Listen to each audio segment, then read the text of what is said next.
Аз в принцип не пия. Днеска баща ми е рожден ден. Я заради твоя баща, кумар. Баща ми е рожден ден, да е жив и здрав.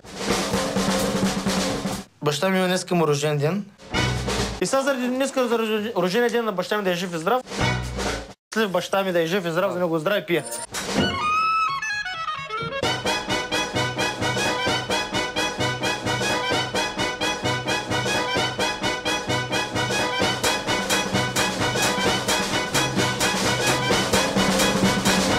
Аз в принцип не пия. Изпих 900 грама Бейлис и 500 грама уиски на Екс. Заради рождения ден на баща ми. 20 ноември да е жив и здрав. Тате, обичам те. И заради тебе съм така...